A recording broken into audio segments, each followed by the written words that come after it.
হাত জোর করছি স্যার, এবারের মতন ক্ষমা করে দে। আর একটা চান্স দিন স্যার, কাজটা আমি ঠিক করে দেব।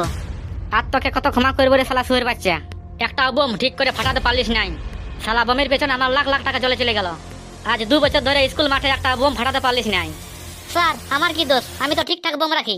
বোম গিলা ফাটার পরও কিছু কাজ হয় নাই। স্যার এগুলা ভালো কোম্পানির বোম লই, মিস কাটে যায়। শুন শালা সুরের বাচ্চা, এবার যদি মিস হই তাহলে তোকে মিস করে দেব। Okay sir. কাল 15ই আগস্ট, কাল 10টার সময় স্কুল মাঠে পতাকা উত্তোলন হবে। ঠিক 10টার আগে স্কুল মাঠে বোমটা জানিয়ে রেখে দিবি, বুঝলি তো? এবার যেমন মিস না হই। Okay sir. গুরু, কাল তো 15ই আগস্ট, আজকে রাতের মধ্যে সবকিছু কাজ করতে হবে। ঠিক বলেছি গুরু। বোম তো এখনো আনা হয় নাই। আজকে সলিম ভাই ঠিক রাত 12টার সময় স্কুল মাঠের পিছনে বোম নিয়ে এসে আমাদের জন্য অপেক্ষা করবে। ঠিক তোরা রাত 12টার সময় যাবি আর বোমটাকে ফিটিং করবি। ওকে ওকে গুরু। আর শুন, বোমটা ফিটিং করার সময় তোদেরকে যেমন কেউ না দেখে। ঠিক আছে গুরু।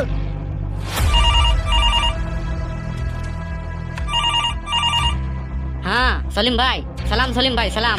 হ্যাঁ সালাম। আমি স্কুল মাঠের সামনাসামনি পৌঁছে এসেছি। আপনি আপনার লোককে টাকা দিয়ে পাঠিয়ে দিন। আমার খুব তাড়া আছে, লেট করো না বেশি। ওকে? হ্যাঁ, আমার লোক এখনই টাকা নিয়ে যাচ্ছে। ওকে। কি বললো গুরু সলিম ভাই? সলিম ভাই স্কুল মাঠের সামনাসামনি পৌঁছে এসেছে। তোমরা টাকা নিয়ে এখনই সলিম ভাইয়ের কাছে যা। ওকে গুরু।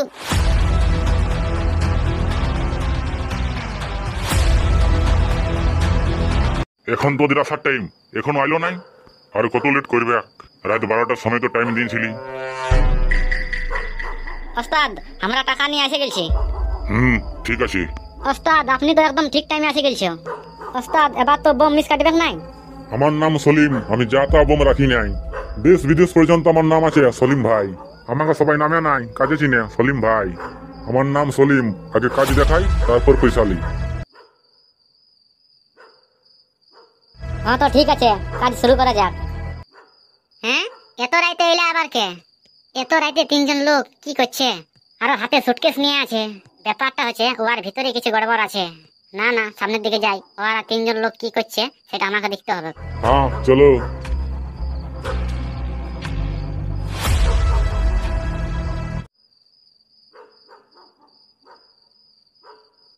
তাহলে পতাকা উত্তোলন কোন জায়গাটায় হই?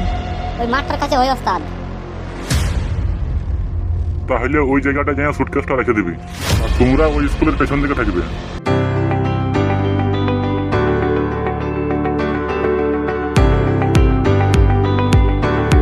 সকাল 10টার সময় যখন পতাকা উত্তোলন হবে তখন রিমোটটা দাবিয়ে দিবে। রিমোট দাবার সঙ্গে সঙ্গে বোমটা ব্লাস্ট হয়ে যাবে, আর তোমরা স্কুলের পেছন দিয়ে ঝাঁপ দিয়ে পালান যাবে। এটা কি শুনলি আমি? না কোনো ভুল ভাল শুনছি নাই তো? কোনো স্বপ্ন দেখছি নাই তো আমি? কালকে ওরা স্কুল মাঠে বোম ফাটাবে। না ব্যাপারটা ঘুলটু তাকে জানাতে হবে। হাতে বেশি টাইম নেই, লেট করা যাবে না, জলদি যাই।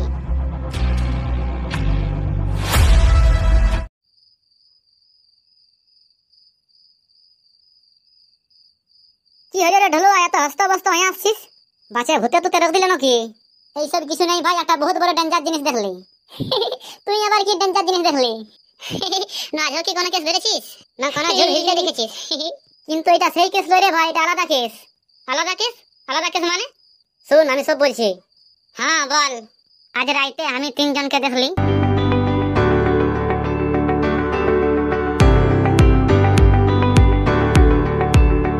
এই কি রে, এটা তো বহুত বড় ভয়ানক ষড়যন্ত্র।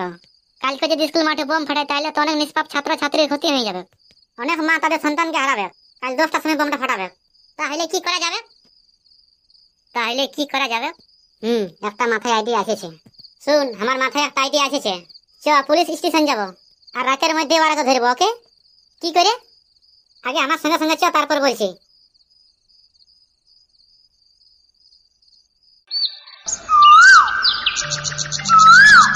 আজ 15ই আগস্ট, আমাদের ভারতবর্ষের স্বাধীনতা দিবস। অনেক দুঃখ যন্ত্রণা আর বীর শহীদের রক্তক্ষরণের পর আমরা এই স্বাধীনতা লাভ করেছি। আপনারা সব সোজা হয়ে দাঁড়ান। আমাদের এই বিশেষ দিনে যে পতাকা উত্তোলন করবে সে কেউ নয়, আমাদের এই গ্রামের মানুষ, মিস্টার হেচকা দাদু। এই গ্রামের হেচকা দাদি হচ্ছে একমাত্র স্বাধীনতা সংগ্রামীর লোক। উনার 110 বছর বয়স হওয়া সত্ত্বেও আমাদের মাঝে এসে উপস্থিত হয়েছে। এইটা আমাদের অত্যন্তই গর্বের বিষয়। তিনি স্বাধীনতা সংগ্রামে লড়তে লড়তে উনার পরিবারের সকলকে হারিয়েছেন। তবু শুধুমাত্র স্বাধীনতার আনন্দে আমাদের মাঝে হাসি মুখে উপস্থিত হয়েছেন। তাই আমি হেচকা দাদুকে পতাকা উত্তোলন করার জন্য অনুরোধ করছি। হেচকা দাদু, আপনি আসুন। যেদিন দেশ স্বাধীন হয়েছিল, যা আনন্দ পেয়েছিলাম, ঠিক ততটা আনন্দ আজ তোমরা আমাকে দিলে। বন্দে মাতরম। বন্দে মাতরম, বন্দে